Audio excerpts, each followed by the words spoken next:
Hello everyone, ভিডঙ্ক.কম ওয়েবসাইটে তোমাদের সবাইকে স্বাগত জানাই। আমি সৌরভ দে, তোমাদের ম্যাথ টিউটর।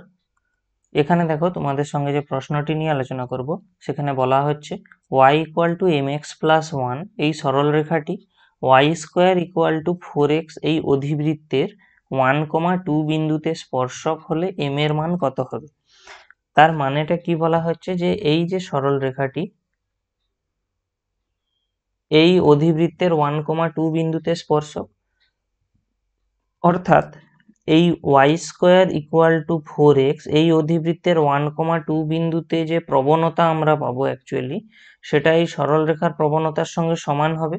অর্থাৎ আচ্ছা, প্রথম কথা দেখো, এখানে যে সরলরেখাটা দেওয়া আছে কি দেওয়া আছে, y = mx + 1, তাহলে এই সরলরেখার যে প্রবণতা অ্যাকচুয়ালি সেটা কি m, আর এই অধিবৃত্তের 1,2 বিন্দুতে স্পর্শকের প্রবণতা যেটা সেটা আমরা নির্ণয় করব।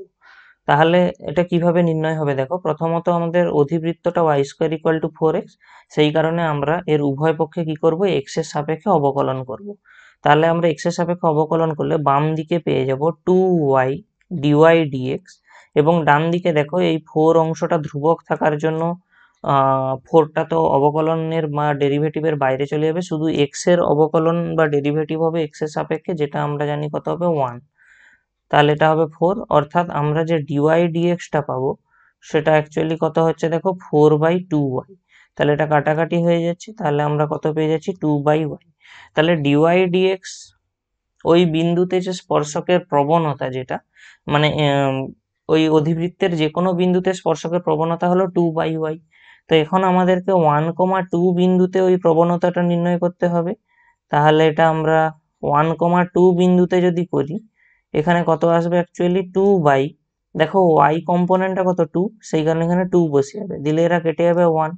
এবারে দেখো y² = 4x অধিবৃত্তের 1,2 বিন্দুতে স্পর্শকের প্রবণতা হচ্ছে 1, আবার যে সরল রেখাটি স্পর্শক তার প্রবণতা দেওয়া আছে m, তার মানে নিঃসন্দেহে আমরা এইখান থেকে বলতে পারি m এর মান হবে এখানে 1, অর্থাৎ অপশান এ হবে এই প্রশ্নের সঠিক অ্যান্সার। ভিডঙ্ক.কম ওয়েবসাইটে ম্যাথটি দেখার জন্য অসংখ্য ধন্যবাদ জানাই। এরকমই নানা প্রশ্ন এবং তাদের সমাধানের জন্য আমাদের ওয়েবসাইটটি ভিজিট করো।